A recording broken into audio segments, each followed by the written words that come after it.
Скрали, видно було бандам, тим рабусям ходити, ніхто їм не варив, рабували, брали корову, такими. Це був хаос, це була акція війська. Щоб це була яка курс охорона, ніж не було охорони жодної, хто фіто плював на нас.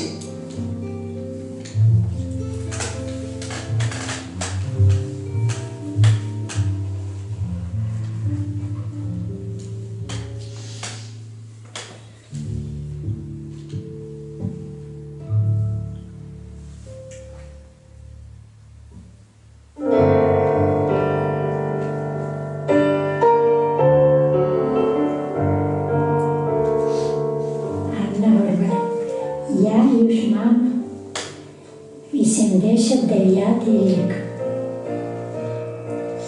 40 годин спортного взяли до Яворної. To było straszne. I tam uczyli. Za darmo, za drobniczką.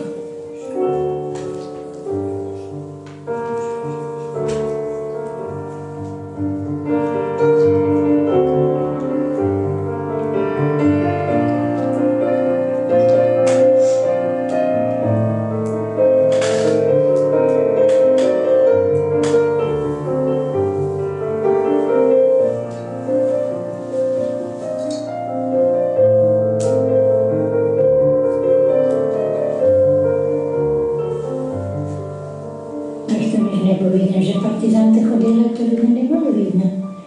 I nikt nie zrobił. Oni z bronią chodzili, a ludzie co mogli. A kilku tam ich pomierało. Nie wiem z naszego sela, ale z innych było różnego. No, żeby takich czasów już bliższe nigdy nie było.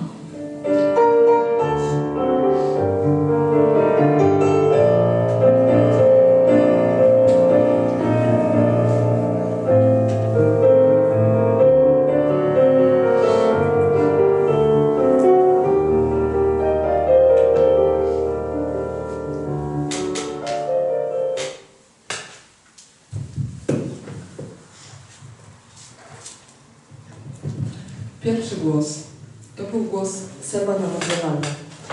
Miał 25 lat podczas akcji Wisła. Drugi głos to był głos Anny Horban, która miała 19 lat podczas akcji Wisła. Zmarła kilka lat temu. Seman Mazzelan zmarł przed 10 laty. Moi dziadkowie, troje z czworga, również już nie żyją, ale wszyscy czworo. A i Seman Mazzelan, a i Anna Horban i wiele innych osób. Oni nie byli naocznymi świadkami działań 1947 roku. Nie, to oni byli ich przedmiotem. Byli tymi, wobec których przeprowadzano akcję Wisła. A byli to osoby niewinne. Byli wmieszanymi w coś, co nigdy nie wiedzieli, czym tak naprawdę było i po co. Za co nikt nigdy ich nie przeprosił. A wręcz odwrotnie. Przez następne dziesięciolecia wmawiano im, że ich ułamków nie było, bo przecież podczas klasyfikacji, kogo wysiedlać, narzucono im, że są odcieniem ukraińskiej narodowości. Wmawiano im przez dziesięciolecia, że ułamków nie ma i ma nie być. Albo mają być kimś innym. Akcja Wisła była czymś, co bezpowrotnie ułamków zniszczyło, skrzywdziło, skaleczyło i co dotknęło ich dzieci, wnuki i następne już pokolenia. Krzywda i ból dziedziczone są w genach. Ta trauma jest przekazywana z pokolenia na pokolenie, a skutki akcji Wisła odczuwane są do dzisiaj. Witam Państwa w Bursie, łemkowskiej, ruskiej Bursie, miejscu, które niegdyś tętniło życiem. Od 1907 roku wychowywało kolejne pokolenia świadomych młodych Łemków. Po 1939 roku, na długie lata, to miejsce zamarło i też kazano mu być czymś innym. Kiedy w listopadzie zeszłego roku dotarł do nas komunikat Instytutu Pamięci Narodowej Komisji Ścigania Zbrodni przeciwko Narodowi Polskiemu w sprawie umorzenia śledztwa w sprawie zbrodniczego charakteru akcji Wisła. Przecieraliśmy ze zdumieniem oczy. Ale paradoksalnie tysiące osób, które doświadczyły represji, wysiedlenia, postanowieniem nie były jakoś przesadnie zaskoczone. Zapewne moi nieżyjący dziadkowie i inni też pewnie nie były. Dlaczego? Bowiem narracja komunikatu Instytutu Pamięci Narodowej i treści postanowienia prokuratorki Komisji Ścigania Zbrodni przeciwko Narodowi Polskiemu niczym nie różni się od tego, czym karmiono społeczeństwo w czasach PRL-u. Dla mnie, osoby, która urodziła się dokładnie 40 lat po akcji Wisła i praktycznie całe swoje życie przeżyła już za demokratycznej Polski, ono jest nie do przyjęcia. Postanowienie IPN-u bulwersuje, szokuje i wiem, że nie jestem tym odosobniona. Treść tego postanowienia budzi we mnie też ogromny niepokój w perspektywie podejścia państwa polskiego do mniejszości, która zamieszkuje terytorium państwa polskiego w różnych jego formach od kilkuset lat. Państwa, które zgodnie z ustawą z dnia 6 stycznia 2005 roku o mniejszościach narodowych i etnicznych oraz o języku regionalnym powinno nas chronić. Oni, ci, którzy doświadczyli wysiedlenia, w większości nie mogą bronić już prawdy historycznej, bo ich po prostu już nie ma. Chronić musimy ją my, którzy ciągle jesteśmy. Postanowienie IPN-u to wyraz jeszcze czegoś. Po raz kolejny odebrano łemkom podmiotowość. Prokurator w ramach prowadzonego śledztwa badał jedynie wątek ukraiński, całkowicie pomijając kwestię łemkowską. Pomimo, iż uznanie tożsamości łemkowskiej powinno wiązać się z konsekwentnym przywrócaniem naszej wspólnocie praw kulturowych i tożsamościowych, Łemkowie doświadczają nieustannie przemocy symbolicznej jako zakładnicy polsko-ukraińskich relacji politycznych. Wbrew ustawowym definicjom i faktom wynikającym z deklaracji narodowościowych w spisach powszechnych, Łemkom przepisywana jest tożsamość ukraińska. W narracji prowadzonej przez organy państwowe, też przez IPN, przez prasę, inne opiniotwórcze media, akcja Wisła okazywana jest jedynie przez pryzmat ukraiński, powiązany z wątkami nacjonalistycznymi, a następstwa wynikłe z akcji Wisła są dla Łemków bezpowrotnie krzywdzące. Wysiedlenia z lat 40. i akcja Wisła są bezpośrednią przyczyną tego, że to, co mamy obecnie, to już zaledwie powidoki dzisiejszego życia Łemków, to już cienie nas samych. I to wszystko budzi ogromne emocje, ale nie emocje są nam teraz potrzebne, lecz fakty. Ale fakty oczywiście też emocje wywołują, ale potrzebne nam są fakty i oparta na nich nauka. Dlatego zaprosiliśmy jednego z najwybitniejszych specjalistów w kwestii akcji Wisła, pana profesora Jana Piłsudskiego. Witamy bardzo serdecznie.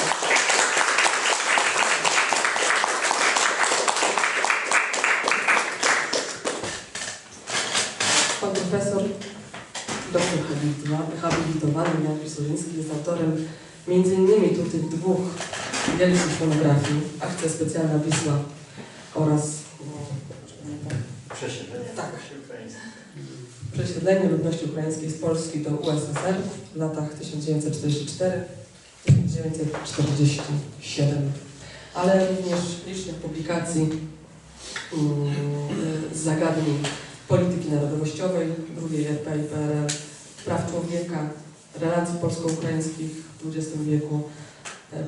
Pan profesor specjalizuje się w historii powszechnej po 1918 roku, jest nauczycielem akademickim, absolwentem studiów historycznych w Wyższej Szkole Pedagogicznej w Rzeszowie oraz Szkoły Praw Człowieka Helsińskiej Fundacji Praw Człowieka. Od 90. lat jest związany z rzeszowskim środowiskiem akademickim. Obecnie pracuje na stanowisku profesora nadzwyczajnego w Instytucie Historii Uniwersytetu Rzeszowskiego. Od 2012 roku kieruje Zakładem Historii Najnowszej Instytutu Historii Uniwersytetu Rzeszowskiego i w latach 2000-2005 pracował również w Biurze Edukacji Publicznej Oddziału Instytutu Pamięci Narodowej w Rzeszowie. Dziękujemy za przyjęcie zaproszenia i prosimy teraz o fachowe przedstawienie, fachowe, naukowe przedstawienie tej niezgody na postanowienie o umarzeniu śledztwa w sprawie akcji Wisła. Serdecznie dziękuję za zaproszenie mnie tutaj. Jeszcze nie byłem, ostatnio byłem tutaj w Gorlicach na promocji książki Pola Roberta Magociego. Wydał ten sam wydawca, który wydał moje książki, także chyba 2 lata temu było. Ale z działalnością ruskiej z publikacjami, chociaż do Rosji się stykam, nawet korzystałem z nich w swojej pracy naukowej. Cóż mogę powiedzieć? Mnie pewnie tak samo jak Państwa bulwersuje ten treść postanowienia, jak również najpierw się zetknąłem z nim poprzez komunikat, który znalazł się na stronach Instytutu Pamięci Narodowej Wydziału Rzeszowskiego, pisany przez naczelnika Okręgowej Komisji Ścigania Zbrodni przeciwko Narodowi Polskiemu Artura Grabowskiego, potem z samym postanowieniem, które dotarło do moich rąk. Nie wiem, czy Państwo znają to postanowienie, ono jest zresztą bardzo długie i nie ma sensu go streszczać, ja będę do niego nawiązywał, w związku z tym jestem tutaj takiej nietypowej dla mnie sytuacji. No, pierwszy raz mi się zdarza polemizować z tektem prawniczym, będąc historykiem i dając sobie sprawę, że nie jestem historykiem z wykształcenia. Ale ponieważ można powiedzieć, że to prawnicy weszli na moją działkę, tak? Na działkę historii, na działkę badania przeszłości. I co moim zdaniem jest sprawą kontrowersyjną, powiedzmy sobie szczerze.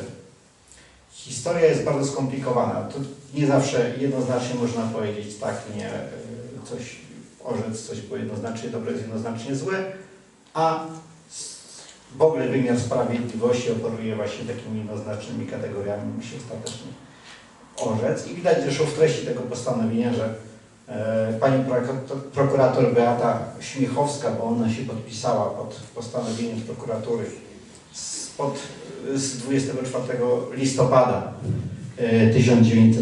2023 roku, przepraszam, o umorzeniu tego śledztwa. Dodam do tego, że oczywiście sprawa nie jest zamknięta, ponieważ na szczęście żyjemy w kraju, w którym możliwe jest odwołanie się do sądu od postanowienia prokuratury. W związku z tym takie odwołanie zostało złożone, ale oczywiście sprawa się, można powiedzieć, toczy i nie wiadomo, kiedy się zakończy. Zobaczymy. Na razie chyba została przeniesiona między jakimś sądem, więc trudno powiedzieć, na jakim etapie będzie. Może Państwo to śledzą. Mnie bardziej interesuje oczywiście to, jaki obraz wyłania się tej akcji Wisła z tego postanowienia, który jest podstawą do wydania tego postanowienia. On jest oczywiście nieprawdziwy, zdecydowanie nieprawdziwy. A nie da się powiedzieć, że to postanowienie jest przykładem wyjątkowych manipulacji, mniej lub bardziej subtelnych, mniej lub bardziej prostackich, wręcz powiedzmy sobie szczerze, mniej lub bardziej nielogicznych, co dziwi, zważywszy na to, że prokurator powinien być osobą wykształconą. Ale mam wrażenie, że wynika to z tego, że jest to pisane pod z góry przyjętą tezę. W związku z tym dobór źródeł informacji, argumentacji jest tendencyjny, oparty właściwie od początku chodziło w tym postanowieniu, żeby umorzyć sprawę i odpowiednio dobrano, po prostu spreparowano argumenty, wyciągając je z większej całości, tak?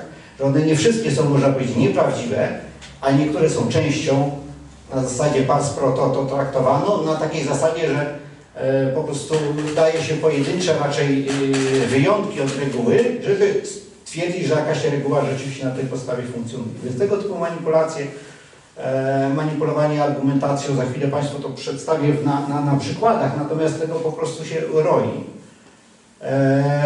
Nie świadczy to dobrze o prokuraturze, a oczywiście mógłbym na tym zasłony milczenia złożyć, ale powiedzmy sobie szczerze, no, ten obraz, poprzez chociażby ten komunikat, który sam w sobie jest bulwersujący, który stanowi właściwie streszczenie argumentów, ale jeszcze bardziej można powiedzieć idących w stronę udowodnienia tezy, że akcja Wisła nie tylko nie była zbrodnią wojenną, czy zbrodnią przepraszam komunistyczną, bo i w takich kategoriach można go rozpatrywać, a na pewno zbrodnią komunistyczną, chodziło o tę zbrodnię komunistyczną spatrzenie tego, ale wręcz była dobrodziejstwem dla osób, które jej zostały jej poddane. To już jest rzeczywiście wyrafinowanie. Tak?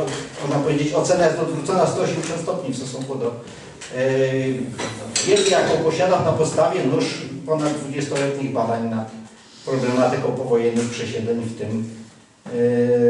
w tym akcji Wisła, której sam zresztą to, co Państwu mówię, jak Państwo będą chcieli kiedyś szerzej sięgnąć po moją argumentację, bo ja oczywiście dzisiaj nie jestem w stanie powiedzieć wszystkiego, to napisałem taki bardzo obszerny artykuł do czasopisma na prośbę profesora Grzegorza Motyki, do czasopisma, który się nazywa, jest czasopismem naukowym, nazywa się Przegląd Historyczno-Wojskowy, tam jest trochę przypisów, ale ma się ukazać, jeszcze się nie ukazało, ale już jest, można powiedzieć, druk. Już tekst jest zaakceptowany po recenzjach, bo to jest wydawnictwo naukowe, w związku z tym przeszło pozytywnie recenzję. Poza tym na stronach Nowej Europy Wschodniej powinno być jakieś moje polemika z komunikatem. Tam zresztą jest więcej takich głosów przeciwnych właśnie. Dodam do tego, że oczywiście pracowałem w IPN-ie, ale był trochę inny pan IPN. IPN był inny przy 2016 roku.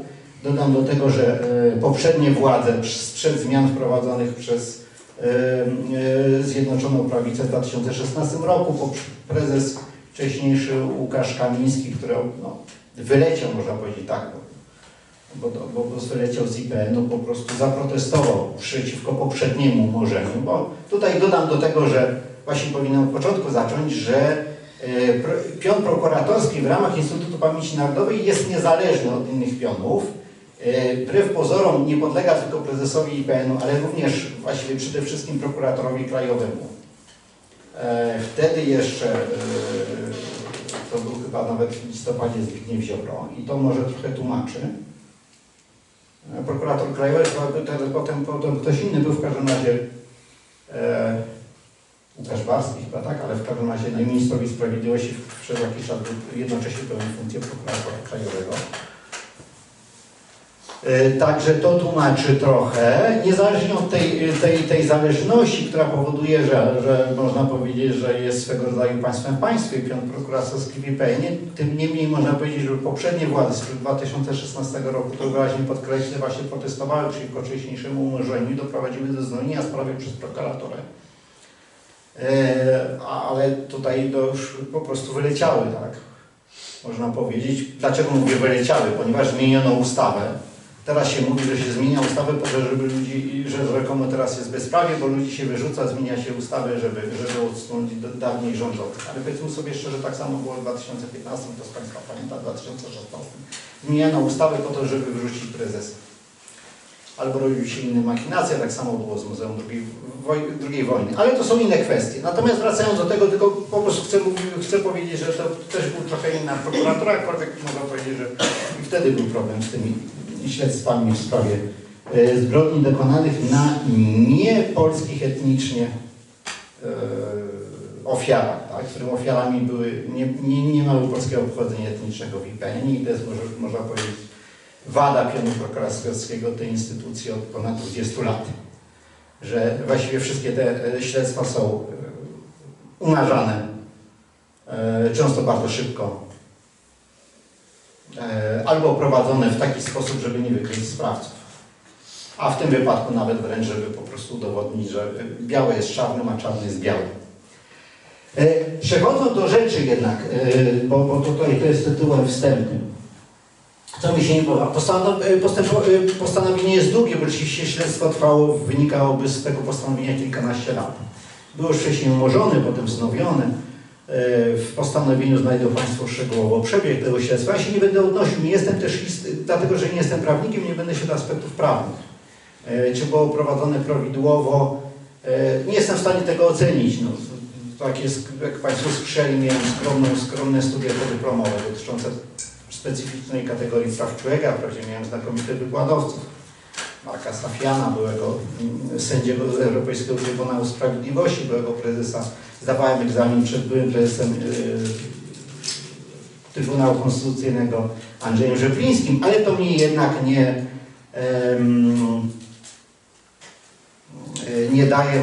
nie daje mi prawa, myślę, wypowiadać się w takich kwestiach, bo to nie to samo jednak to studia prawnicze. Polecam zresztą tutaj teksty chociażby takiego mojego kolegi historyka, zarazem jednak prawnika, Krzysztofa Persaka, też w tej sprawie wypowiadał się obecny minister sprawiedliwości, a wcześniej Rzecznik Praw Obywatelskich Roman Bodnar. Także wypowiedzi prawników jest trochę dotyczących tych aspektów prawnych. Ja się skupię oczywiście na kwestiach historycznych, przede wszystkim na tym postanowieniu. Proszę Państwa, już sam wstęp dotyczący, który wprowadza nie wiadomo dlaczego takie jakieś historyczne aspekty niezwiązane bezpośrednio z akcją Wisła, mianowicie on jest poświęcony rozwojowi nacjonalizmu ukraińskiego, o którym można pisać oczywiście cały tom. To jest wybrane elementy, które mają udowodnić, że nacjonalizm ukraiński od początku miał charakter przemocowy, skrajny, radykalny i był zdecydowanie antypolski.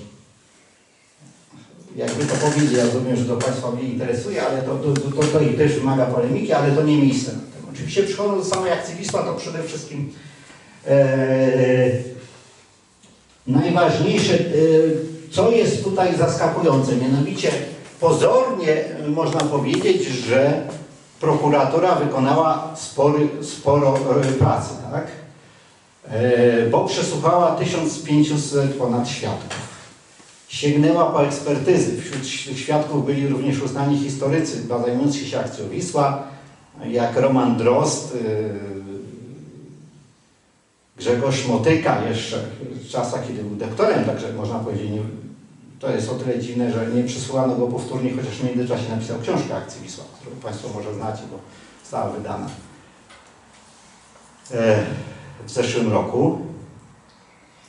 Mnie nie przesłuchano, co ciekawe, może dlatego, że mieszkałem najbliżej, najsilniej jest pod latarnią, tak? I byłem pracownikiem, więc uznano, o tyle to bulwersuje, że można powiedzieć, mogli nie wiedzieć o mojej książce, tak? Ale przywołują ją w tekście. Czyli to jest ciekawe. Wśród autorów ekspertyz, właśnie w postępowaniu powołane są 4 ekspertyzy. Z tego 2, w przypadku 2 ekspertyz nie ma podanych autorów. Ja niestety nie mam dostępu do akt sprawy, w związku z tym nie mogę Państwu zdradzić nawet, czyje to są. Wśród 2 autorów, znanych autorów ekspertyz jest Grzegorz Motyka, jak mówiłem, jeszcze podpisany jako doktor, czyli jest to jakaś stała ekspertyza. Pytałem się Grzegorza, mówi, że nie pamięta, być może coś tam robił dawno temu, że się przesłuchiwanie, bo nawet nie pamiętał tego przesłuchania, bo tej sprawy nie wraca. No i Artur Brożyniak z Biura Edukacji, mój były kolega z Biura Edukacji Publicznej, obecnie wcześniej archiwista Instytutu Pamięci Narodowej. Ale w zasadzie tylko ten ostatni jest najczęściej przywołany. Po trzecie, to jest kwestia też lojalności. Jeżeli w pracy, w nauce mamy tą zasadę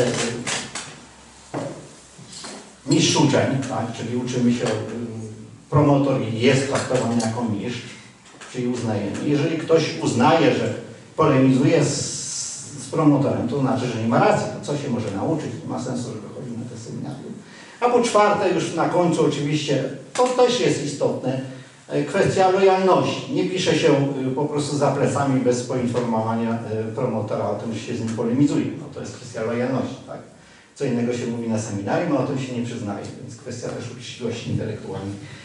Ale nie to bulwersuje postawa, nie chodzi mi tutaj o cenę postawy moralnej aktora Brożyniaka, ile tego, że po prostu to są ewidentne manipulacje, które prokuratura wykorzystuje po prostu jako podkładkę pod swoje tezy, bo znakomicie współgrają z istotą sensu, czyli postanowienie o umorzeniu śledztwa i nawet udowodnienie o tym, że wyobraźcie sobie Państwo, że to, co słyszeliśmy, to jest nieprawda, ponieważ no, to było dobrodziejstwo. Ludzie sami prosili, wręcz jest takie przywołane są zeznania, że ludzie sami prosili o wyjazd, bo chcieli ochrony przed podziemiem ukraińskim. Tak? Także więcej jest absurdów. Zacznę może od uzasadnienia. Generalnie uważa się, w uzasadnieniu się pisze o tym, stara się znaleźć argumenty w całym postanowieniu. Po pierwsze, że podjęcie decyzji o rozpoczęciu akcji Wisła było zgodne z ówczesnym prawem, a po drugie, że miało racjonalne przesłanki, było uzasadnione z względów, różnych względów prawnych i tak dalej, właśnie chociażby kwestii bezpieczeństwa, ochrony ludności, obywateli, dokonując bardzo karkołomnych, logicznych uzasadnień, o których za chwilę właśnie przejdę. Po pierwsze, uzasadnieniem jest to, że podziemie ukraińskie zwiększyło swoją aktywność. I tutaj właściwie jest jedyne miejsce, w którym się pojawia Łękowszczyzna w całym postanowieniu. Na 136 stronach Łękowszczyzna, ta część, zwłaszcza zachodnia, pojawia się tylko w jednym miejscu, właśnie dla uzasadnienia tezy, że podziemie ukraińskie wzmagało swoją aktywność od zakończenia przesiedleń na Ukrainę sowiecką, czyli od lipca 1946 roku. Argumentem jest to, że rozciągnęło swoją działalność na Łękowszczyznę zachodnią, tworzyło tutaj struktury tak zwany nadrejon Werchowyna, to była taka struktura w ramach pierwszego okręgu OUN zakerzońskiego kraju, Organizacji Ukraińskich Nacjonalistów. Nie ma tam mowy oczywiście o tym, że ta struktura była w większości tworzona przez osoby przybyłe z zewnątrz, tak? Że jedyna stotnia, która działa na tym terenie Romana Chrobelskiego-Brudycza, też przybyła ze wschodu, nazywała się Łękowską, ponieważ Ukraińcy uważali, że Łękowszczyzna sięga po San i wszystkich uważanych przez etnografów Bojków na przykład traktowano jako Łęków, albo też mieszkańców właśnie tutaj okolic Komańcz i tak dalej, z wschodniej części tak zwanej etnograficznej Łękowszczyzny. Uważano za Łęków, ponieważ był kureń łękowski, no to stotnia łękowska, no to będzie tutaj. I przyszła oczywiście, przyszła ze wschodu tutaj na te tereny, rzeczywiście we wrześniu 1946 roku, bo ja to badałem. Dlaczego przyszła? Dlatego, że po przesiedleniu brakowało żywności, trzeba było gdzieś po prostu potrzebowała zaopatrzenia. Brakowało dla 4 stotni, no to jedną wysłano tutaj na zachodnią Łękowszczyznę. Nie dlatego, żeby tu było jakiekolwiek poparcie zwiększyło się na przykład dla podziemia ukraińskiego, co Państwo doskonale znacie. Poza tym ta struktura OUN, nadrejonu Werchowy, jak sami badacze OUN, zresztą ukraińscy również wskazują, no była częściowo narzucona z zewnątrz, częściowo to byli byli seminarzyści seminarium nauczycielskiego w Krynicy, którzy związali się z ukraińskim ruchem narodowym. No były tutaj takie, no można powiedzieć, enklawy poparcia czy tożsamości ukraińskiej na zachodniej Łękowszczyźnie. Według sprawozdań administracji, na przykład Pętna, Małastów, ale oczywiście to były, trudno powiedzieć mi, na ile były one wiarygodne, natomiast rzeczywiście były to pojedyncze osoby. To była Ropienka, skąd się wywodzili. Tutaj działała też jedna bojówka. Generalnie na obszar, który się rozciągnął na przestrzeni 80 km, w podziemiu ukraińskim funkcjonowało, jak mówiłem, 100, maksymalnie do 150 osób, mówię stąd, bez tych z zewnątrz. Przy czym, no jak mówiłem, większość to też była z zewnątrz, po prostu przybyła, natomiast w tych strukturach podziemnych.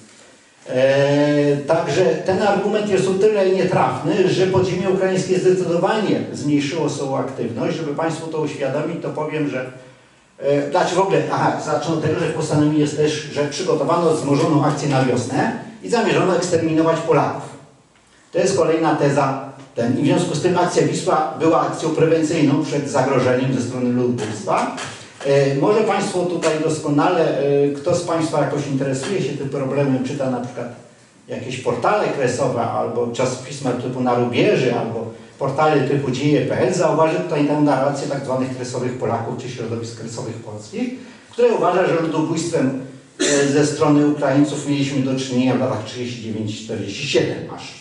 Tak, że mieliśmy tutaj do czynienia z ludobójstwem.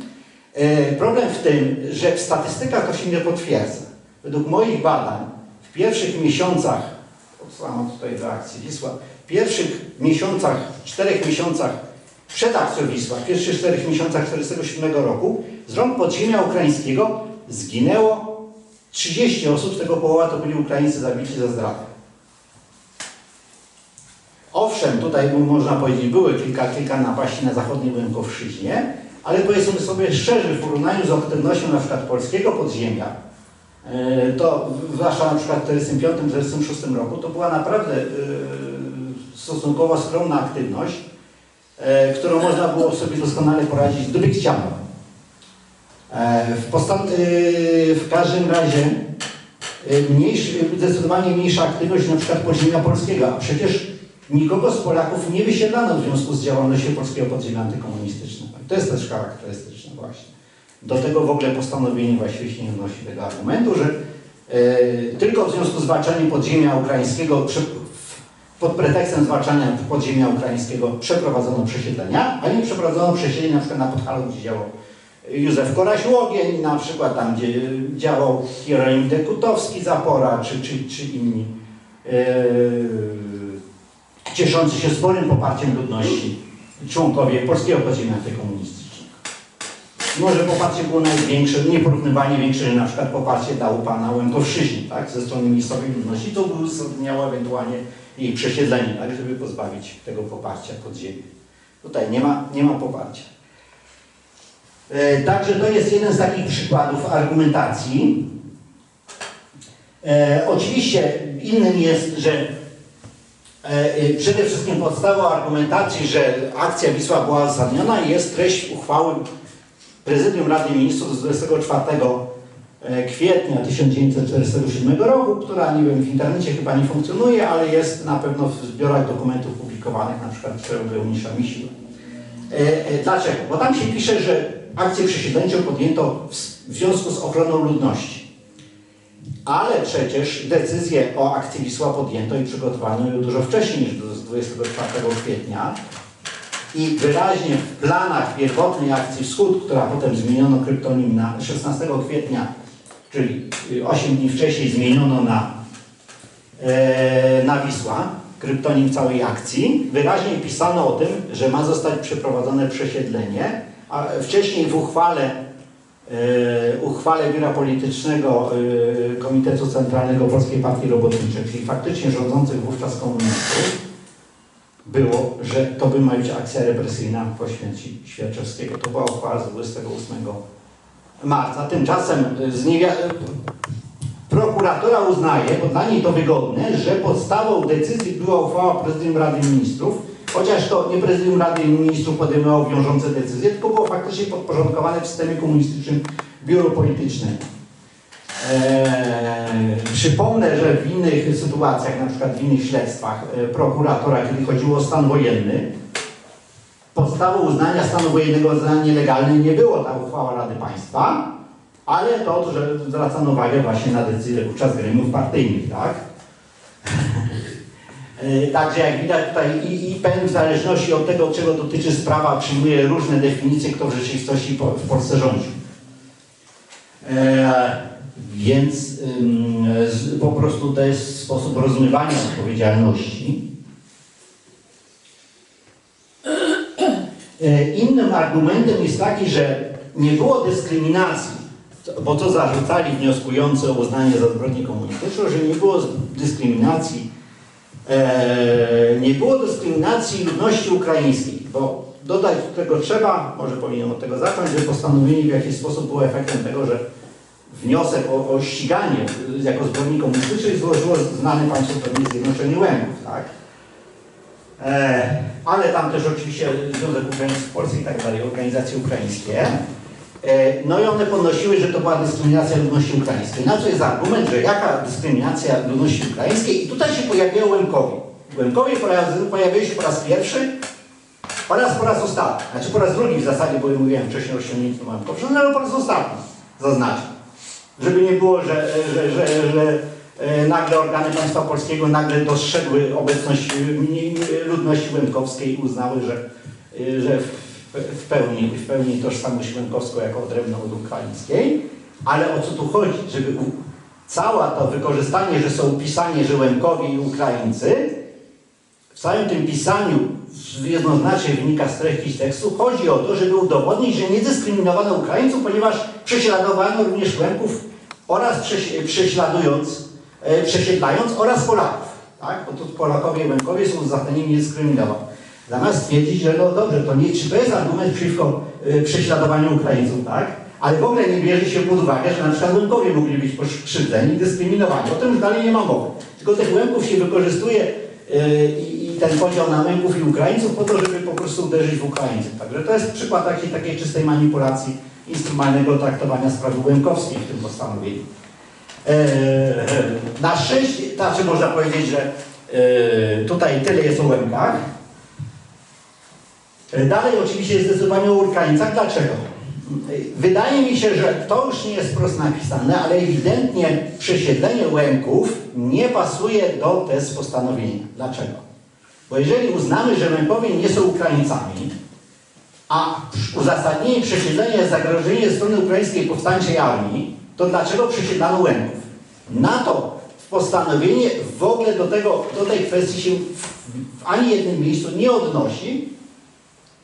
Także stąd właśnie ci Łemkowie znikają, czyli państwo, tak, znikacie z narracji. Postanowienie. To jest przykład kolejnej manipulacji, bezpośrednio państwa dotyczący. Los Łemków naprawdę nie jest tutaj, nie obchodzi prokuratorki, tak, feminatywy, prokuratory Okręgowej Komisji Ścigania Zbrodni przeciwko Narodowi Polskiemu w Rzeszowie. Co zresztą można właśnie jest znakomitym argumentem, żeby podważyć to, ewentualnie jakiś kolejny wniosek złożyć, ale to już pokrzywdzonych. W każdym razie, wracając jeszcze do tego, tam jest cały szereg argumentacji, właściwie postanowienie stara się argumentować jedną rzecz, której nie będę zajmował, czyli że podstawą działań była uchwała Prezydium Rady Ministrów z 24 kwietnia 1947 roku, co do której są wątpliwości. Znaczy uchwała jest, prokuratura wskazuje na to, że jest podpis Michała Rzymierskiego. Michał Rzymierski był ministrem, nie był członkiem tego prezydium, nie był osobą, która była, nie ma żadnych dowodów, że była osobą, która była upełnomocniona. Ona tylko podpisała po prostu się pod tekstem uchwały, na zasadzie takiej jakiś sposób, że potwierdza, taka uchwała była. Ona została przywieziona samolotem do Sanoka na ręce do głównodowodzącego Grupy Operacyjnej Wisła, przeprowadzającej akcję Wisła, generała Stefana Mossora, jak uważają historycy, po to, żeby dać mu taką tak zwaną podkładkę, tak? Brutalnie mówiąc, do pochron, niektórzy mówią. Czyli po prostu, żeby go nie ścigano za to, że za decyzje, które będzie następnie podejmował, tak? Z góry niejako usprawiedliwiając. Jak mówiłem tylko dlatego, że uzasadnienie akcji Wisła jest tam bardziej pasujące do postanowienia niż uzasadnienia funkcjonujące w planie. Ja jednak na to jedną rzecz zwracam uwagę, w książce. Akcja Wisła nie zaczęła się 28 kwietnia. 28 kwietnia zaczęło się przesiedlenie. Grupa operacyjna Wisła, o czym piszą jej sprawozdanie końcowe, rozpoczęła swoją działalność 20 kwietnia, czyli 4 dni przed podjęciem uchwały. Komuniści bowiem nigdy sobie nie, jak Państwo widzę, tutaj są osoby, które pamiętają jeszcze z autopsji ten system, doskonale zdają sobie sprawę, że kwestie formalno-prawne nie były najważniejsze w tym systemie. Tak? Żeby było zgodne coś z procedurami na przykład. Więc post factum, czyli po fakcie tutaj niejako zatwierdzano już podjęte działania. Tak? W ciągu tych 4 dni aresztowano kilkaset osób już na terenach działania akcji Wisła. Przeprowadzono rozpoznanie, przygotowano listy, nawet przeprowadzono pierwsze działania wobec podziemia ukraińskiego. Także akcja już się zaczęła, a podkładka była. No ale oczywiście dla prokuratury jest lepiej przyjąć, że akcja Wisła zaczęła się 28 kwietnia, bo wówczas można powiedzieć, że tutaj uzasadnieniem jest uchwała.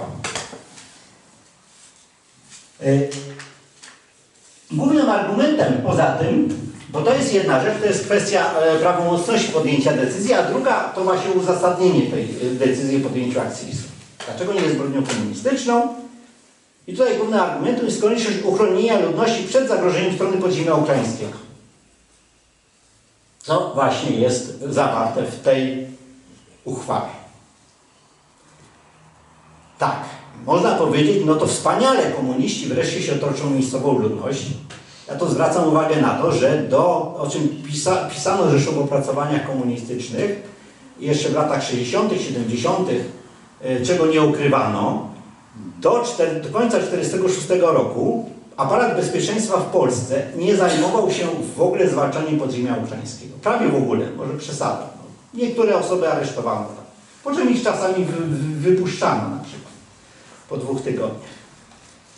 Ale nie prowadził działań, zwalczał bowiem, najważniejszym celem było zwalczenie podziemia polskiego, ponieważ zagrożenie ze strony podziemia ukraińskiego było lokalne, a zagrożenie dla władzy komunistów ze strony podziemia polskiego było egzystencjalne, tak można to uzasadnić. Czyli chodziło o walkę o władzę, a nie o ochronę ludności. I nagle sobie w 1947 roku przypomniano, że ponieważ już w wyniku amnestii nie ma właściwie prawie podziemia polskiego, to może się zajmiemy podziemiem ukraińskim. Wcześniej do Warszawy jeździły delegacje z Bieszczad, z innych terenów ludności polskiej z prośbą o wzięcie ochronę. Nic to nie dawało. Oczywiście obiecywano im tę ochronę, po czym wojsko przychodziło, zajmowało się tylko przesiedleniem, co zresztą dokonało na rozkaz Moskwy, bo to była wymiana ludności, jak wiecie, to przesiedlenie na Ukrainę sowiecką w latach 44-46 to było w ramach wymiany ludności narzuconej przez Moskwę, wymyślonej przez Moskwę, ale chętnie zaaprobowanej przez komunistów. Oraz również opozycję legalną, bo również popierał to Stanisław Mikołajczyk. Można powiedzieć, większość polskich polityków tutaj panował pewien konsensus, że to przesiedlenie na Ukrainę sowiecką trzeba zrobić. Mniejszy konsensus panował, czy należy to przeprowadzić przymusowo, co rozpoczęto, kiedy akcja dobrowolnych wyjazdów niezbyt się powiodła i spróbowano zrobić nawet na Łękowszynie, ale to nam z krótkim, to opisałem to szerzej w tych przesiedleniach, to Państwo znajdą, ale to jest inny wątek. W każdym razie wracając do tego, nawet kiedy na terenie województwa, ówczesnego województwa rzeszowskiego, który mniej więcej pokrywa się z województwem dzisiejszym, województwem podkarpackim, z jednym wyjątkiem, powiat gorlicki był wtedy też w województwie rzeszowskim, nawet kiedy w tym województwie liczba członków podziemia, o której wiedziały władze, więc ja to wziąłem dokumentów aparatu bezpieczeństwa ówczesnego polskiego, 10-krotnie przekraczała liczbę podziemia polskiego w lasach, czyli tych leśnych grup, no to nawet wtedy dalej zwalczano Polaków. Ale ponieważ w lutym 1947 roku po sfałszowanych wyborach ogłoszono kolejną amnestię dla polskiego podziemia i dla okazania dobrej woli, żeby ludzie się nie bali ujawniać, wprowadzono 2-miesięczne moratorium do końca amnestii, że nie będą podejmować aparat bezpieczeństwa działań przeciwko podziemiu, no to mówiąc to takim kolokwialnym językiem, trochę slangiem PRL-owskim, znalazły się moce przerobowe do tego, żeby przeprowadzić akcję Wisła, tak? Byli członkowie KPW, było wojsko, które nie zwalczało podziemia polskiego, no to możemy się zająć, nie brało udziału w akcji wyborczej. Wcześniej zamiast zwalczać podziemie ukraińskie, no to możemy się zająć podziemiem ukraińskim. I przy okazji przesiedleniem, o które tam część lokalnej administracji się zwraca. Poza tym ta argumentacja jest absurdalna z kilku powodów. Argumentacja postanowienia o tym, że celem była ochrona ludności, tak? Bo w takim razie, jeżeli celem była ochrona ludności przed podziemiem ukraińskim, dlaczego w wszystkich dokumentach mówi się o przesiedleniu rodzin ukraińskich oraz mieszanych i w wszystkich odcieni właśnie tej ludności, o której pani Natalia mówiła, czyli Łemkach, a nie ma nic o tym, że o Polakach, czyżby Polaków nie należało również chronić przed podziemiem ukraińskim. No to jest taki absurd. Na podstawie takiego postanowienia można by oskarżyć ówczesny aparat władzy, że dyskryminuje Polaków, ponieważ chroni tylko Ukraińców, chroni Łemków, chroni rodziny mieszane. Ja mówię oczywiście wszystko to w cudzysłowie, no bo ta argumentacja jest po prostu taka, wiadomo jak przebiegała przesiedlenie, o tym jeszcze dalej będę mówił. Więc rozumiecie Państwo. No to jest poziom logiki właśnie postanowienia. Co jest istotne, wręcz odwrotnie. Podziemie ukraińskie, kiedy wysiedlono Ukraińców, te podziemie ukraińskie na terenie, gdzie jeszcze funkcjonowało, na przykład na Lubelszczyźnie, musząc skądś wziąć żywność, tak, zaczęły się zaopatrywać w rodzinach polskich. O ile część rodzin ukraińskich dawała to jedzenie dobrowolnie, a część przed przymusem, bo to tak mniej więcej tak poparcie wśród ludności ukraińskiej, nawet w Bieszczadach na samym podziemiu oceniało tak 50%, tak, czyli co drugi Ukrainiec może nas popiera. a co drugi uważa, że walka nie ma sensu, a poza tym ściąga na nas represji. Tak? Część przeniosła metryki do kościoła rzymskokatolickiego, spolonizowała się nagle, zaczęła chodzić do kościołów rzymskokatolickich i być najbardziej oddanymi obywatelami, poszła do wyborów, dała pieniądze na odbudowę Warszawy i tak dalej, więc pokazywała na wszelki sposób po prostu część ludności ukraińskiej, że jest lojalnymi obywatelami i nie chciała mieć nic wspólnego z podziemiem. Także już wcześniej były problemy z żywnością, trzeba było je wymuszać siłą, no ale teraz już nie było Ukraińców, to zabieramy od Polaków. W związku z tym zagrożenie dla ludności polskiej, przynajmniej od strony zaopatrzenia w żywność, znaczy od strony żywnościowej, od strony grabieży, się zwiększyło. Zmniejszyło się natomiast od strony groźby zabicia, bo nie da się ukryć, że jeżeli planowano eksterminację Polaków, to byłoby to działalność samobójcza. Podziemie ukraińskie nie było aż takie głupie, żeby uznać, że po prostu zamordujemy ludzi, którzy nas żywią, tak? Bo kto nam wtedy da żywność, tak? Byłoby to bezsensowne. Inna sprawa, że mówiono w tym momencie o zakończeniu działań. Po trzecie, na miejsce, wraz już w trakcie akcji Wisła, na miejsce przesiedlonych sprowadzono ludność polską zarówno z głębi województwa rzeszowskiego i z głębi kraju. Czyli ściągnięto na nich to nieszczęście w postaci podziemia ukraińskiego. A przecież celem była ochrona, tak? Zagrożonej ludności. To po co ściągano ludzi? Po to, żeby ich to podziemie prześladowało, o czym już o nim nie mówiono. Ale ta akcja objęła do końca akcji Wisła, do 50 roku chyba objęła 5000 osób, a w sumie do końca akcji Wisła ściągnięto co najmniej kilka tysięcy, no prawie kilka tysięcy osadników na te tereny objęte akcją Wisła, również tam, gdzie podziemie ukraińskie dalej działało. Jaki był tego efekt? 31 lipca formalnie zakończyła się akcja Wisła, a w sierpniu już oddziały UPA na Lubelszczyźnie spaliły 45 wiosek z tymi nowymi osadnikami, kierującego podziemiem Jarosława Stalina. Pod koniec roku zredukowano siły zwalczające się podziemiem, w końcu wycofano wojsko, zostawiono tylko pojedyncze oddziały KBW i stwierdzono, że to aparat bezpieczeństwa sam sobie poradzi. Zagrożenie znikło, a zakaz powrotów na tereny przesiedlane, jak Państwo doskonale wiecie, obowiązywał do kiedy? Do 56 roku. Ale to też tylko tutaj. Także przez następne, no, skoro zniknęło zagrożenie, dlaczego nie pozwolono wracać? Epifaniusza Drobniaka tam dwukrotnie deportowano, jak wrócił nielegalnie. Ilu ludzi po prostu trafiło do obozów jaworzników nie istniało. Za to, że tylko, że samowolnie, bez zgody władz powróci. 95%, powiedziałem to w dokumentach archiwach IPN, 95% podań o zgodę na powrót spotykało się z odmową aparatu bezpieczeństwa, bo on o tym decydował. Także argument znowu kolejny bezsensowny, w ogóle nie zweryfikowany przez prokuratora, bo nie zadał sobie trud, żeby... Wreszcie, to co oczywiście doskonale Państwo wiedzą, dlaczego przesiedleniem objęto tereny, na których podziemie ukraińskie albo nie działało, albo zapuszczało się sporadycznie, jak w przypadku Łemkowszczyzny, tak? Podziemie ukraińskie działało w sumie na obszarze 9 powiatów. Akcją Wisła objęto teren 22 powiatów, z tym, że w przypadku kilku z nich w niewielkim stopniu, tak? To były jakieś ułamki terenu powiatów. Ale żeby Państwu to uświadomić, w komunistycznym opracowaniu Szoty Szczęśniaka Droga donikąd z 1974 roku, a więc trudno podejrzewać, żeby komuniści tutaj pisali, na przykład chcieli w takim opracowaniu zmniejszać zagrożenie strony podziemia ukraińskiego, bo przecież to uzasadniało akcję Wisła. Napisano, że podziemie ukraińskie komórki podziemia ukraińskiego działały w 325 wsiach. Z opracowania tam Eugeniusza Misiły, tego wykazu wiosek przesiedlonych, wynika, że przesiedlono 1244 wsie. Ja jestem na etapie korekcji tego wykazu, ponieważ tam uzupełniam ten wykaz i dodam Państwu, że ten wykaz jest niepełny. Tutaj liczbę wsi można rozszerzyć 1300 wsi. Więc pytanie, dlaczego przesiedlono, skoro te komórki podziemia ukraińskiego, które między innymi zajmowały się zbieraniem żywności i pomocą dla podziemia, działały w 325 wsiach, dlaczego wysiedlono pozostałe 900 wsi? Pytanie, tak? Nie było komórek, tak? Wysiadano z terenów, gdzie po prostu na przykład w powiecie chełmskim w ogóle nie było struktur podziemia ukraińskiego, tam prawie nie było napaści.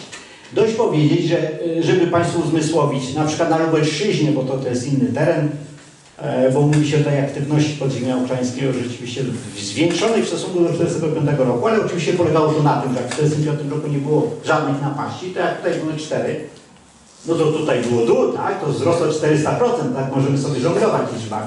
Ale na Lubelszczyźnie w ogóle nie było napaści w niektórych powiatach, a i tak ich przesielono na przykład chełmski.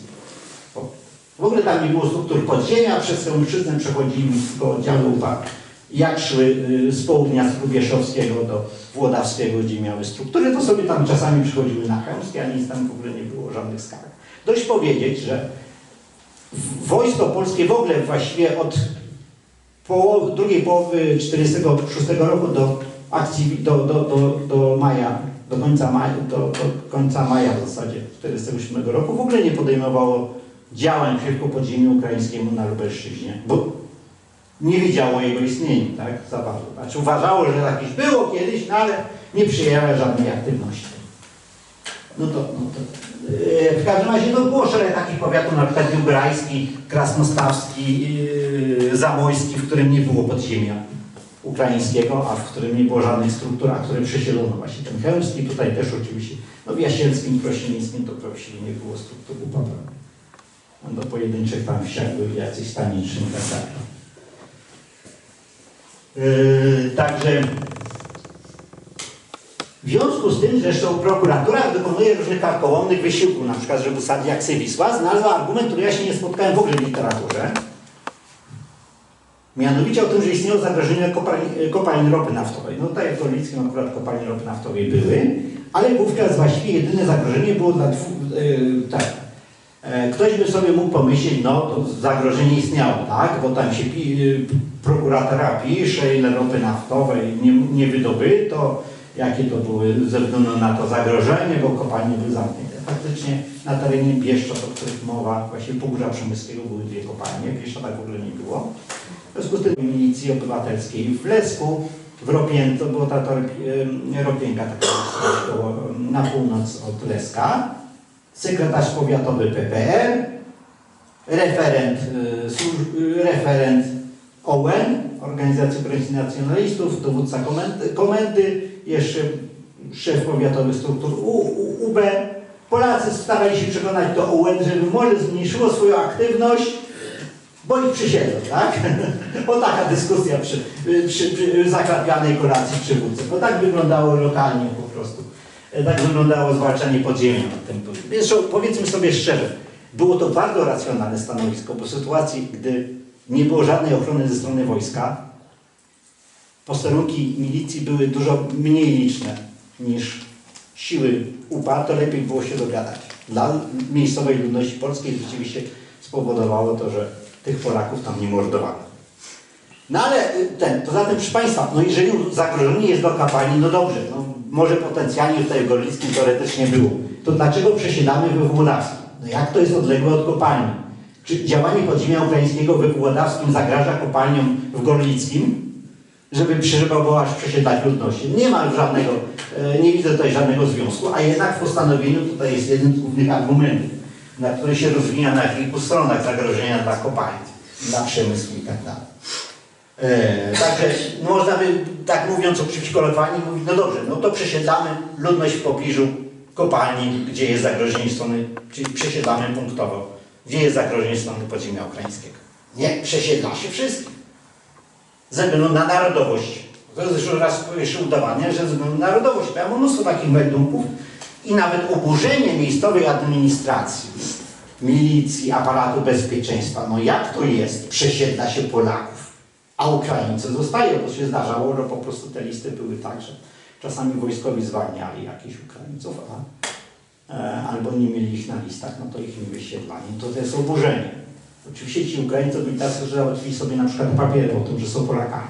No, można było takie rzeczy kupić bez problemu albo inglako.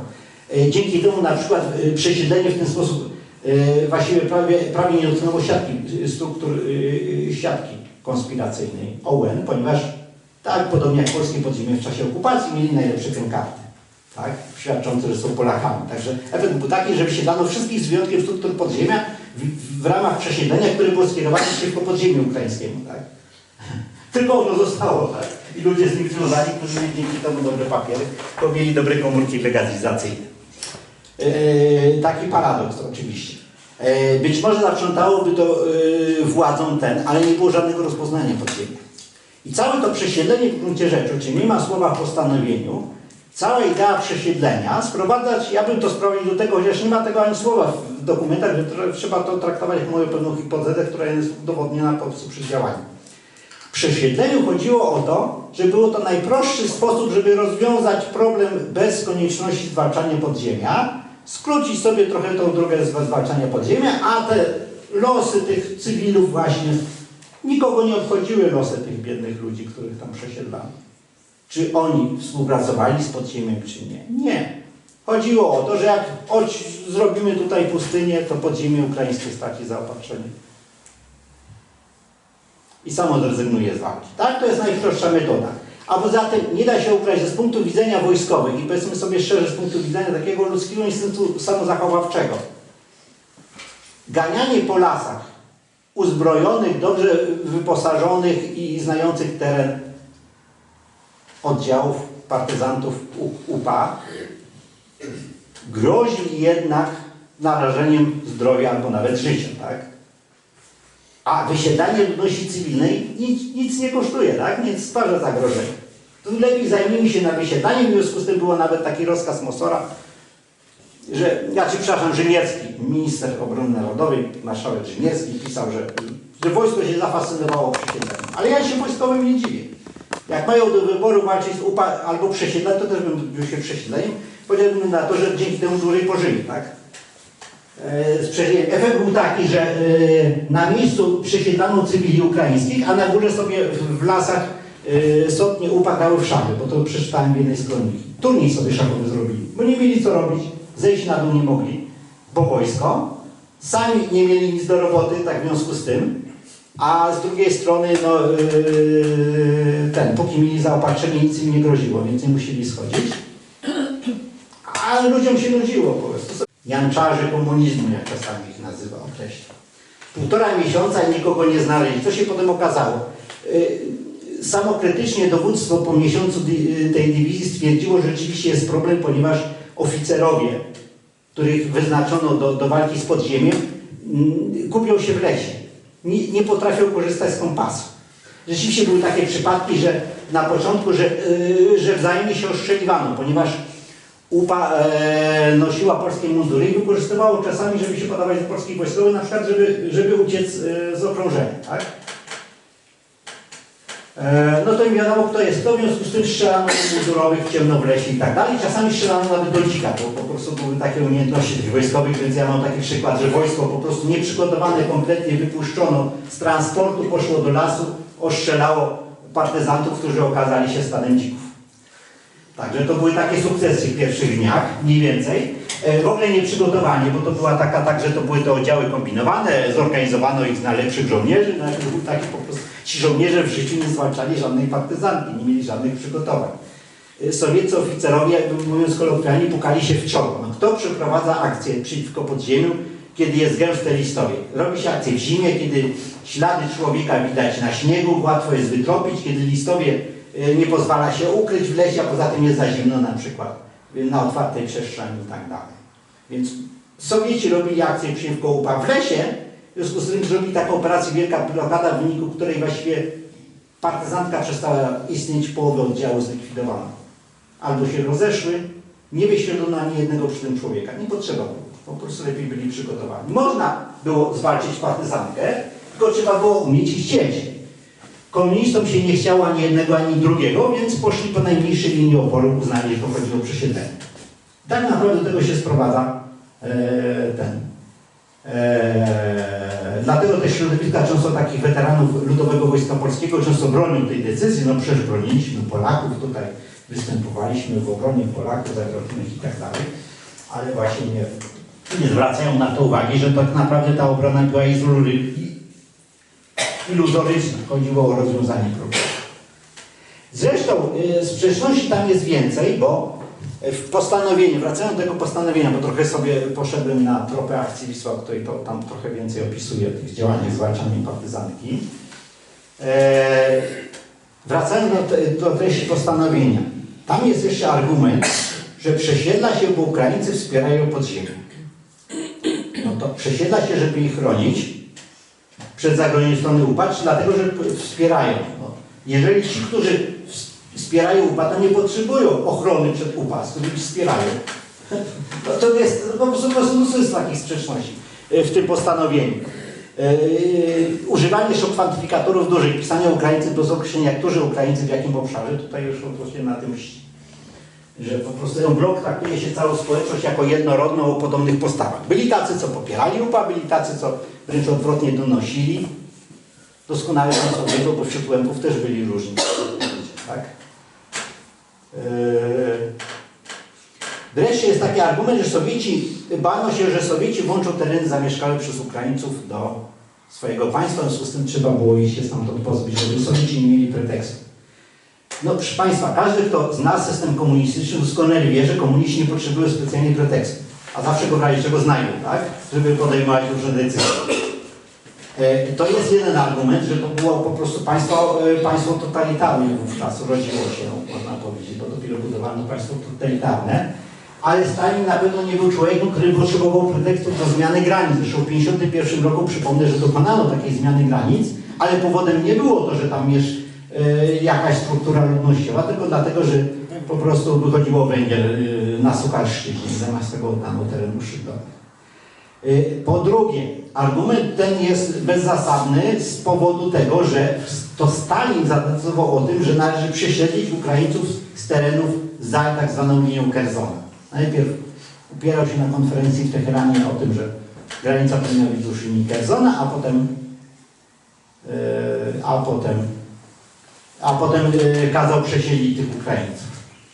No to najpierw się przesiedla po to, żeby pozbawić się argumentów do przesunięcia granic, tak? Bo rzeczywiście faktem jest, że o czym już postanowienie w ogóle nie mówi, bo prokurator nie wie o tym, że taki pretekst jak wola ludności wykorzystano do włączenia Zakarpacia, czyli terenów dawnej Rusi Podkarpackiej i tak dalej, gdzie tam się spotykacie z tymi Karpatorusinami z tamtych terenów. Tak, tylko że rzeczywiście wtedy zbierano opinie i tak dalej, tylko że tych ludzi wcześniej nie przesiedlono stamtąd, tylko po prostu zebrano o nich deklarację. Zresztą powiedzmy sobie szczerze, jakby do państwa przyszedł oficer Armii Czerwonej wtedy i poprosił o podpis za deklarację o włączeniu do Ukrainy sowieckiej z bronią, to większość by się podpisała, więc powiedzmy sobie, że miejscowi komuniści się podzili. I w ten sposób dobrowolny miejscowa ludność, w cudzysłowie oczywiście dobrowolnie wyraziła zgodę i oczywiście przesunięcie granic było. Ale wcześniej tych ludzi nie przesiedlano, w związku z tym byłoby to nielogiczne.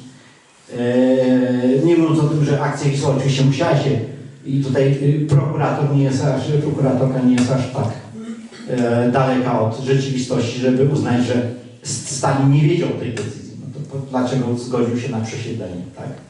Skoro wówczas nic nie było, drobniejsze decyzje nie można było podjąć bez zgody Moskwy, no to plan przygotował człowiek z Armii Czerwonej, tak? I zatwierdzał. Ostaw Steca, zresztą pochodzący z Pomarańczy. Także tego typu argumenty. Kolejny argument to jest bardzo ciekawy przykład manipulacji, już bardziej subtelny. Otóż zebrano, mówiłem o tym, 1500 świadków przesłuchanych. Nie sama pani prokurator, tylko na zlecenie, tak, przeprowadzono zeznania i tam wśród nich powołuje się, niektórzy z nich mówili, że rzeczywiście cieszyli się, że wyjadą ze względu na zagrożenie podziemia ukraińskiego. I teraz wynikałoby właśnie jest argument na to, że rzeczywiście to zagrożenie było, skoro ludzie o tym wspominają po 50 latach, tak, po 70 latach. Tak, tylko że proszę Państwa, gdzie zabierano te zeznania? Otóż prokuratura nie pofatygowała się, nie prosiła archiwów w Polsce, których chociażby z listy w mojej książce Grzegorza Motyki można znaleźć informacje, gdzie są akta dotyczące akcji Wisła.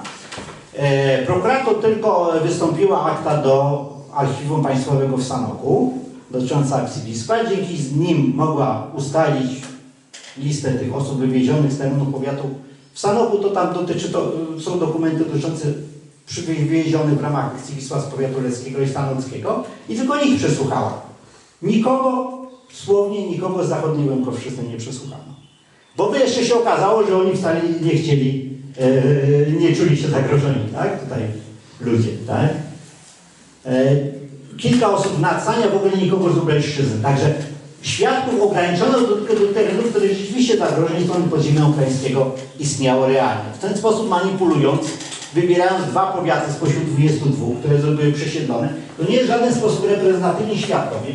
Co ciekawe, w liście świadków, nie mam niestety ich zeznań, więc nie wiem, co w nich było, ale były również świadkowie pochodzący z Teleśnicy Oszwarowej czy z Ustrzyk Dolnych. A Ustrzyki Dolne wtedy były za granicą, bo one dopiero trafiły do granic Panicy Polski w 1951 roku. Więc tam nie mogło być akcji Wisła wtedy.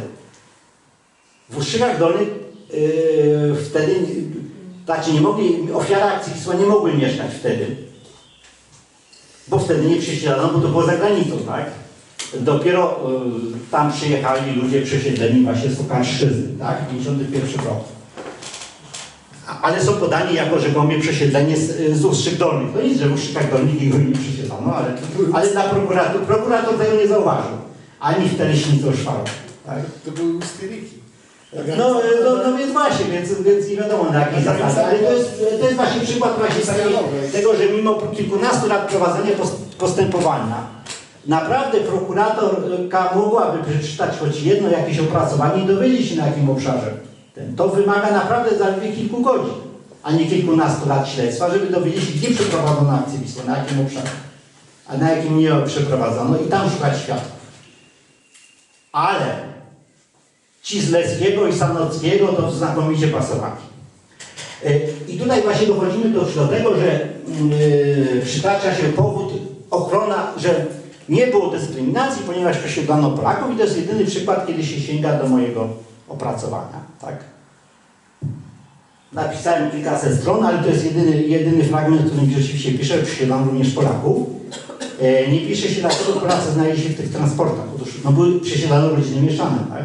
Przesiedlano rodziny mieszane ze względu na to, że były mieszane, a więc część rodziny była Ukraińcami, a nie ze względu na to, że tam byli Polacy. W związku z tym dalej ten argument o tym, że celem byli Ukraińcy, dalej obowiązuje. Więc to nie jest żaden argument przeciwko temu. I to była zdecydowana większość. Rzeczywiście byli tacy Polacy, którzy do powodu rodzin mieszanych. Tak? W Przemyskiem, na Zasaniu. Cała wieś wyjechała, tu przyjadą jacyś obcy. Podziemie ukraińskie ze wsi może przyjść i weźmie od nas żywność, no to wyjedźmy sobie z tymi naszymi Ukraińcami, którymi jeszcze jesteśmy zaprzyjaźnieni, spokrewnieni, spowinowaceni. Są nam bliscy, tak? To wyjedziemy na tę ziemię po niemiecku. Także dobrowolnie chcieli.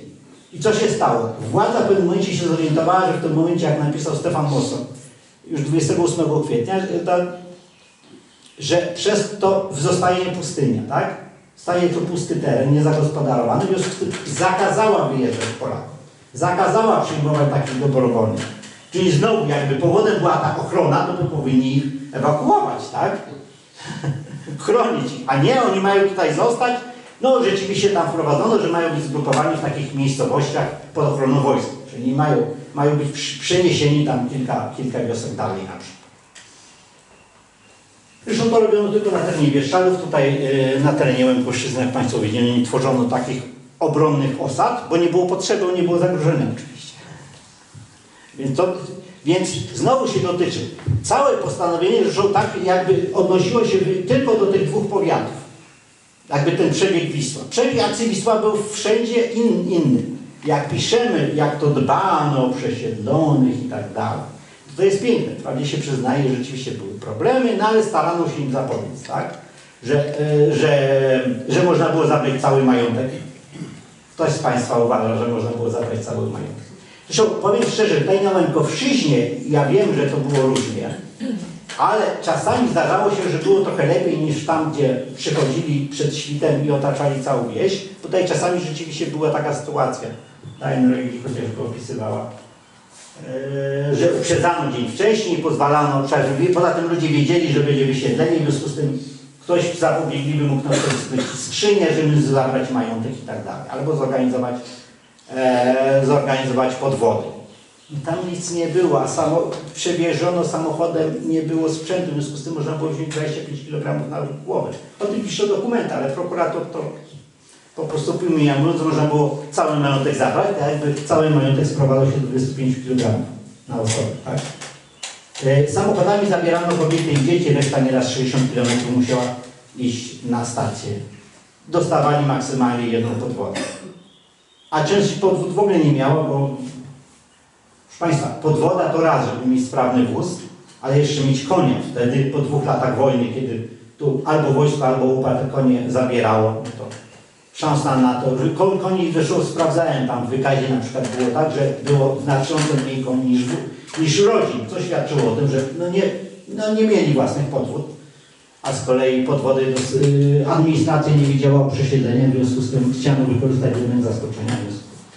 Poza tym na początku wysiedlano wszystkich, żeby wykorzystać element zaskoczenia. Pierwszego dnia 28 kwietnia wysiedlono ponad 100 wsi, a nie kilkanaście, jak twierdzi prokuratorka, znowu nie wyczytała.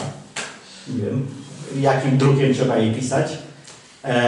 Ale oczywiście za autorem Brożyniakiem, że przesiedlono kilkanaście wsi, mimo że są dokumenty, po prostu są archiwa, które można było zebrać. Przesiedlono pierwszego dnia ponad 100 wsi, żeby ubiec UPA przeciwdziałaniu. Tak?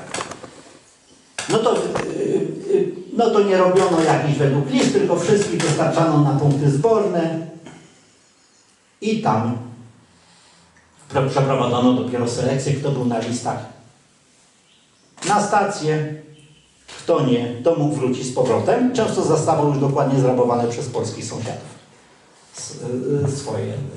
Także doskonale znają ci, którym się udało uniknąć akcji Wisła, na przykład wrócili czy poprzedniego przesiedlenia, ale wrócili właśnie ze stacji, doskonale znają tę sytuację. Sąsiedzi już zagospodarowali mienie i się wracało do gołych ścian. To dotykało na przykład polskich nauczycielek, które tam pracowały w szkole i się skarżyły. No i inspektor oświaty się skarżył i były zapisane, że ich po prostu wywieźli, nie byli żadnych listach, ale po prostu wojsko się bało, w związku z tym chciało jak najszybciej. Potem się zorientowano, że żadnego przeciwdziałania strony UPA nie będzie, no to ten strach z wojskowych zelżał, brutalność też trochę zelżała. No zależała indywidualnie też od dowódców, czy tolerowali to i tak dalej. Ale przykłady pobicia i tak dalej było mnóstwo. Więc to o tym humanitaryzmie, o którym pisze postępowanie, nie było mowy. Może nie było tak wielkiej skali nadużyć jak przy przesiedleniach na Ukrainę sowiecką, bo też opór był mniejszy, bo ludzie się bali po prostu, że znowu zostaną brutalnie pobici, zakatowani na śmierć.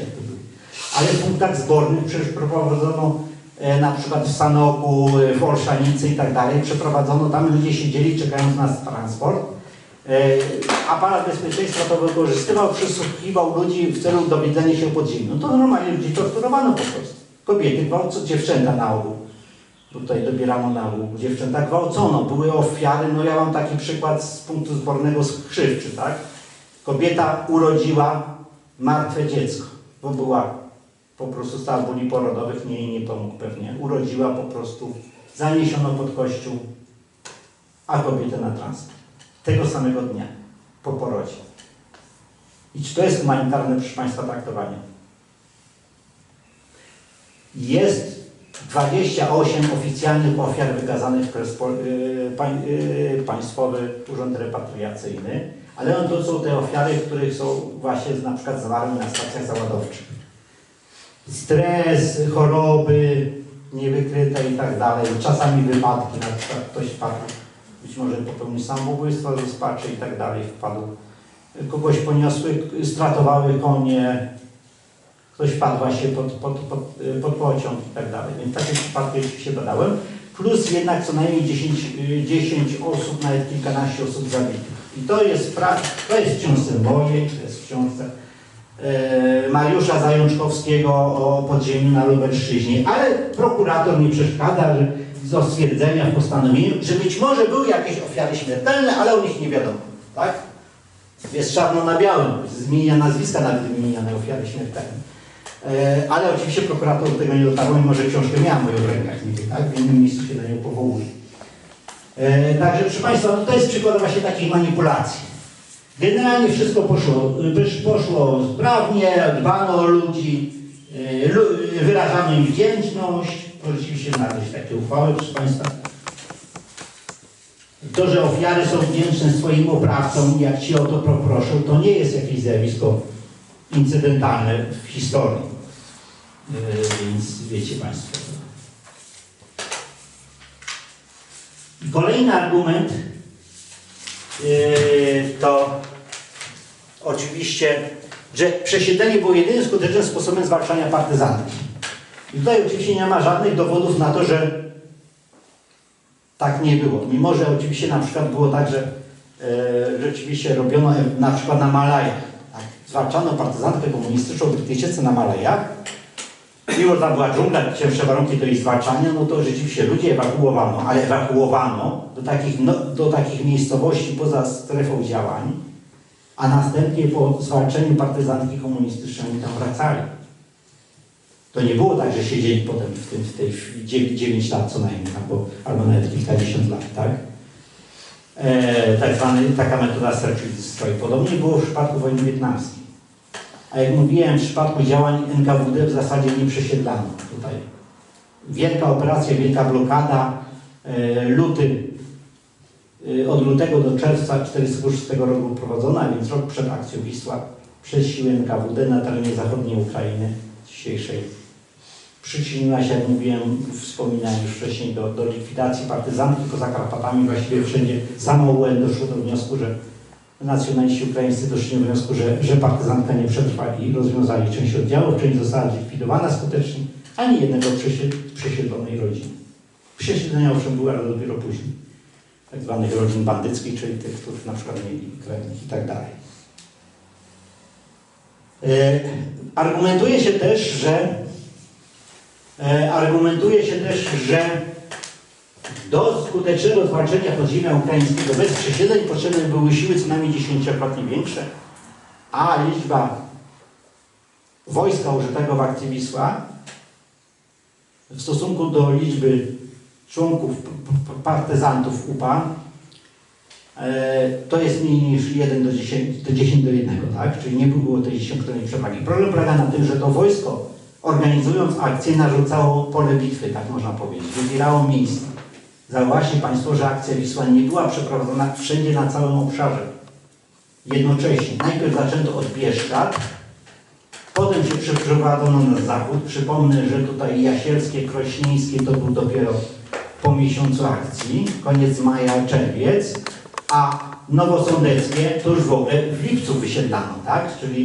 Czyli stopniowo tam jedna ta dywizja przemieszczała się, zresztą nie prowadząc żadnych działań. Dość powiedzieć na przykład, że właśnie jak było zagraniczony UPA, ja mam takie sprawozdanie 6. Dywizji, szóstej Dywizji Wojska Polskiego, która przesiedlała tutaj na Łękowszczyznę, a więc powiaty jasielski, krośnieński, gorlicki, nowosądecki, ówczesne. I na przykład bodajże w Krośnieńskim jest tak, że przesiedlono 1000 osób, złapano 2 członków UPA. Tak? Dlatego dla złapania tych 2 członków trzeba było przesiedlić 1000 osób, tak? Jakie są to proporcje skuteczności, proszę Państwa? No, takie były proporcje. Dużo więcej trafiało do Jaworzna, zresztą nawet takich z terenów jak Barne, tam kilkadziesiąt osób i tak dalej. No przecież z terenów, gdzie w ogóle nie było UPA, jeszcze kierowano do obozów koncentracyjnych. Także obozu koncentracyjnego, o którym w ogóle tylko nie wspomina się. Właściwie półgębkiem, tak, że był jakiś obóz w Jaworznie, nie wspomina się, jakie tam były warunki, że było koncentracyjne, że było telegrafia ze strony ukraińskiej i tak dalej, że podstawy do kierowania tam były absurdalne, a przede wszystkim kierowano tam podejrzanych, wyraźnie wskazanych podejrzanych Ukraińców, co im przeszkadzało, że trafiali tam również Polacy i Łękowie oczywiście.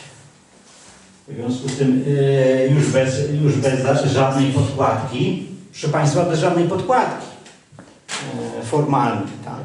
Bo to był jeszcze centralny obóz pracy, tam wcześniej byli więźniowie z miejscowi Ślązacy i tak dalej, tak zwany Volksdeutsche i tak dalej. Potem był obóz dla młodocianych i tak dalej. Na tym polegała skala represji, że kierowano bez wyroku sądowego. Plus oczywiście tych, których w pośpiesznym procedurze sądowej, będącej zbrodnią sądową, skazywano na karę śmierci. To jest dość charakterystyczne, że członków polskiego podziemia na ogół prezydent ułaskawiał, członków podziemia ukraińskiego czy osób skazanych wówczas przez sądy za nawet zbieranie ziół, proszę Państwa, dla podziemia na leki na przykład. Czy na przykład niepowiadomienie o tym, że UPA przyszło do wsi, nie jakieś członkostwo, poparcie, udzielenie pożywienia, czy nawet przechowywanie upowca, ale że nie poinformowano o tym, że upaw było w wiosce, za to nawet groziła kara śmierci, wtedy wykonywana była bezchemicznie.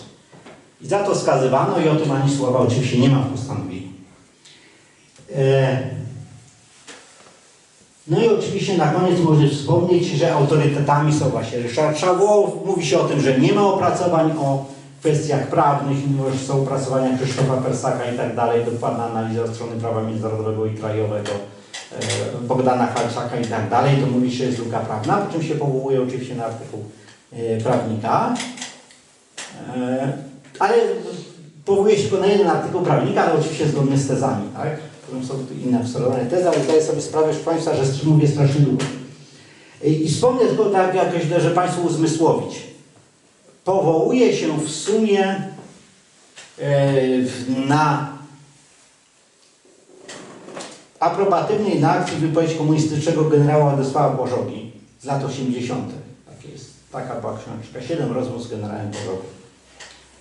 I jest traktowany jako obiektywne źródło wiedzy. Na pewno nie wspomina się o Juliuszu Hibnerze, który brał udział w akcji Wisła na nieporównywalnie wyższym szczeblu, ponieważ zastępcą był dowódca akcji Wisła do spraw Wojsk Bezpieczeństwa Wewnętrznego, Juliuszu Hibnerze, przedwojennym komuniści, który jednak zdobył się na to, że potem w 1956 roku potępić akcję Wisła. Znaczy, i ten był komunistą i ten, ale przywołuje się Bożogę, natomiast nie przywołuje się Hibnera. Może dlatego, że wywiad z nim został przeprowadzony między innymi w paryskich zeszytach historycznych. To jest paradoks, że człowiek, który później stał się, można powiedzieć, jakiś poparł dysydentów, tak? Nie jest autorytetem dla powojennego PRL-owskiego wymiaru sprawiedliwości. Autorytetem jest wysoki rangą generał z Ministerstwa Spraw Wewnętrznych, tak, który brał udział. Generalnie, jak mówiłem, mamy do czynienia z tym, że oczywiście nie wspomina się o tym, że w 1956 roku w samym kręgu polskiego MSW uznano, że akcja Wisła była niepotrzebna. I komuniści sami się w jakiś sposób zreflektowali, oczywiście nie podali to do wiadomości publicznej, ale może Państwo wiecie, że przy okazji zakładania UTSK, to tam minister Jarosiński półgębkiem wskazywał, że może nie powinno się jednak przesiedlać, no ale stało się. Paradoksalnie nawet w pracy Jana Gerharda znajdziemy, to jest właśnie ten aspekt moralny, o którym Pani Natalia już wspomniała. Państwo polskie reprezentowane przez prokuratorów oddziałowej komisji, tudzież cały pion prokuratorski IPN, ponieważ mamy tutaj w prokuratorze zwierzchnik, także zwierzchnicy zaaprobowali to postanowienie.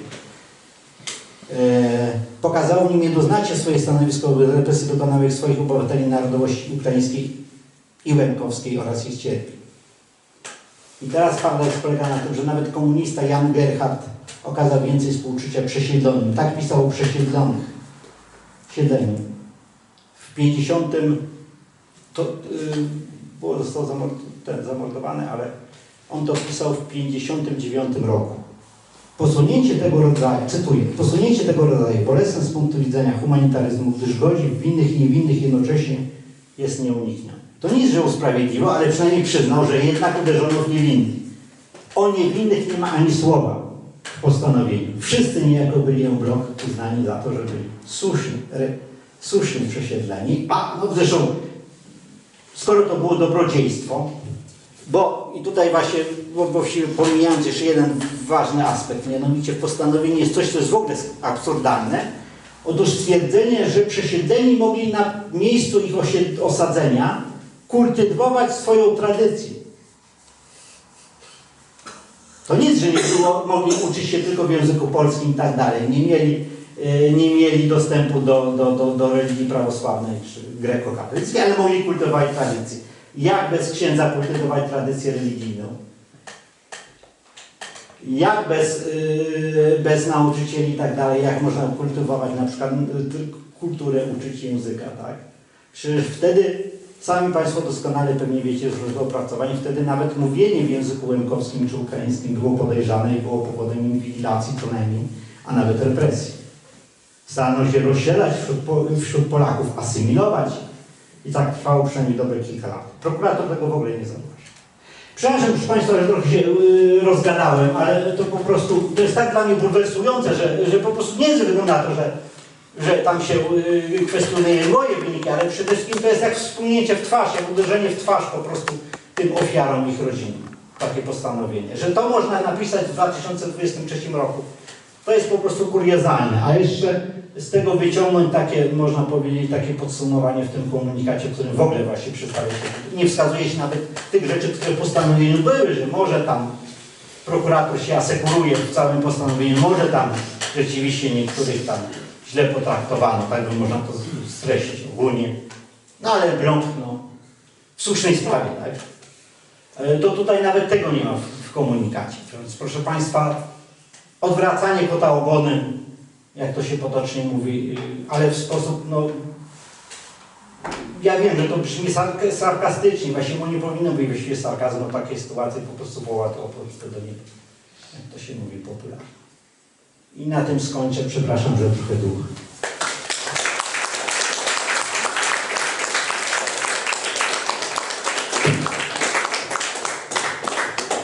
Ktoś z Państwa miał jakieś pytania? Proszę. Pytanie. Jakub Boguc. Ja rozumiem, że dlaczego komuniści szukali usprawiedliwienia, czy najpierw szukano argumentów, żeby to wyglądało bardziej poprawnie, później próbowano się usprawiedliwić. Tak naprawdę chodziło o właśnie jakąś czystkę, nazwijmy to etniczną. Natomiast zabrakło mi w tym wszystkim jakiejś próby postawienia takiego pytania, czy odpowiedzi na pytanie, ale dlaczego ten prokurator tak zrobił? Bo ja tego nie jestem w stanie zrozumieć. No właśnie, jak Pan jako historyk to widzi? Jak Pan to tłumaczy w ogóle? To kuriozalne, no, które jest postanowienie, które jest finał.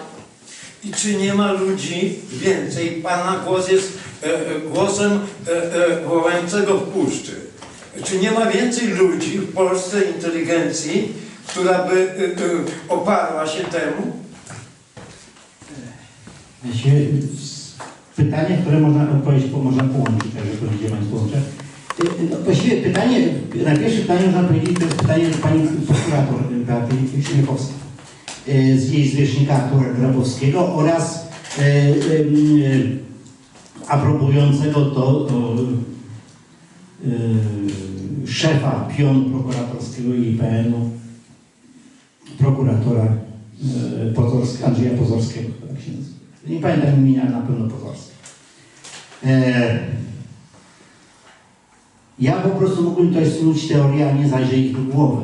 Jak mówiłem na początku, to po prostu jest pod górę założone tezę. Niektórzy snują w związku z tym, że to jest taki ten, jaki cel. Proszę Państwa, śledztwo trwało bardzo długie i nagle nieoczekiwanie pojawiło się bez żadnych zapowiedzi i postanowienie umorzenia śledztwa w listopadzie. Niektórzy moi koledzy sugerują, to nie jest mój wniosek, że chodziło o to, więc przytaczę jako hipotezę do weryfikacji, że po prostu po wyborach z 15 października obawiano się zmian w IPN-ie, zmiany władzy przede wszystkim.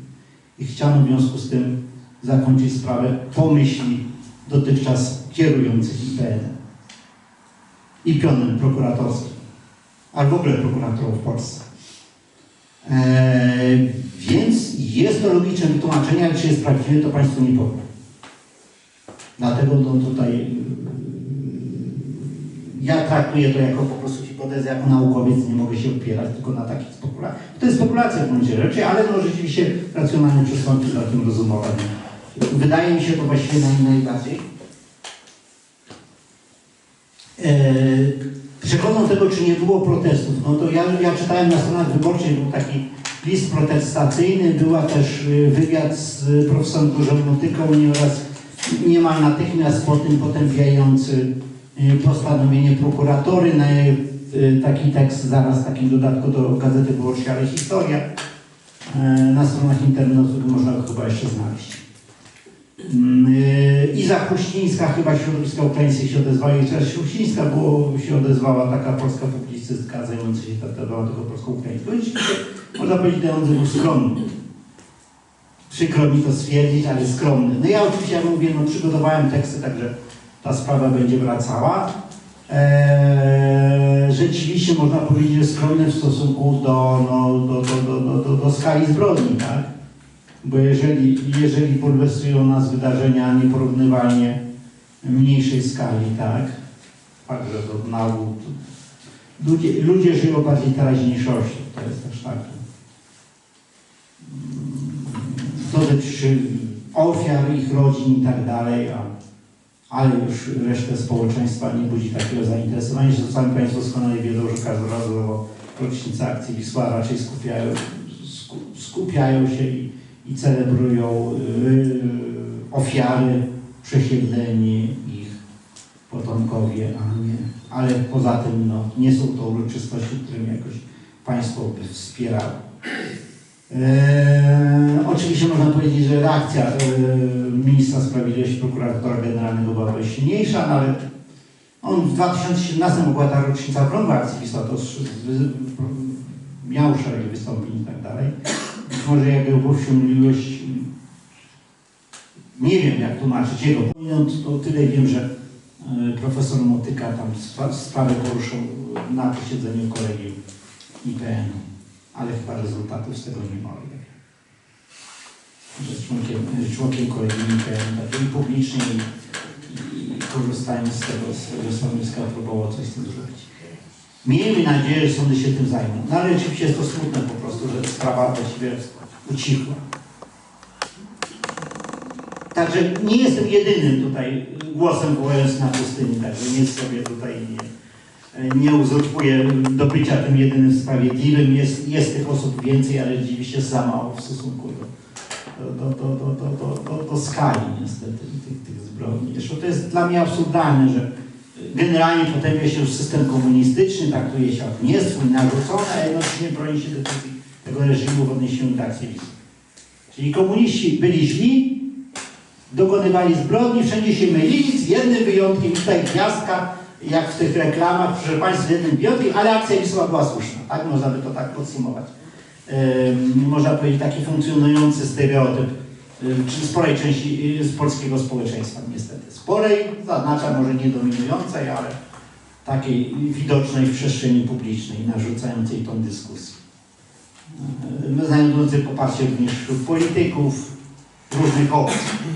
Bo to zarówno pogrobowcy komunizmu z znaku przeglądu i środowisk lewicowych, jak i również skrajna prawica, która tutaj podaje dłoń postkomunistom w imię interesu tak tej polskiej racji stanu, tak, że akcja Wisła realizowała polską rację stanu. To jest absurd swoją drogą, ale tutaj zwracam uwagę na ten dziwny w przestrzeni publicznej, dziwny sojusz, tak? Stron, które dotychczas są w innych kwestiach przeciwstawne i wzajemnie obrzucają siebie kalumniami, ale tutaj nagle tworzą jednolity front antyukraiński, antyłebkowski, tak naprawdę antypolski moim zdaniem też, bo racja stanu jest akurat za tym, żeby uznać to za zbrodnię polską, no, ale to jest inaczej postrzegam rację stanu jako Polak, inaczej postrzegam rację stanu polską niż szereg moich rodaków. Ktoś z Państwa jeszcze? Tak, pomimo, że jak Pan Profesor tu wspomniał, stroną inicjującą postępowanie był najpierw Związek Ukraińców w Polsce, potem Zjednoczenie Łemków, to my jako Stowarzyszenie Buska, również Stowarzyszenie Łemków, swoją drogą Zjednoczenie Łemków oraz Związek Ukraińców w Polsce złożyliśmy, każdy osobno, zaskarżyliśmy to postanowienie. Zażalenie to się dokładnie nazywa. Tak, zażalenie, tak, językiem prawniczym, fachowym. Po kilku miesiącach i złożyliśmy to zażalenie do sądu właściwego, którym miał być sąd w Warszawie. Po kilku miesiącach dostaliśmy informację, że sąd w Warszawie stwierdził, że nie jest tym właściwym sądem i przekierował sprawę do sądu w Rzeszowie. No i ciągle czekamy. I czekamy też na odpowiedź Rzecznika Praw Obywatelskich. On obiecał zająć się sprawą. 5 miesięcy już milczy. Pozostaje tylko nadzieja, że jednak sąd zajmie się w sposób właściwy tym postanowieniem, ale jak mówią, nadzieja matką głupich. Nadzieja matką głupich. Też, ale wolę to nadzieja nie ostatnia. to zakończymy tak, że nadzieję ta ostatnia. Bardzo Państwu dziękuję.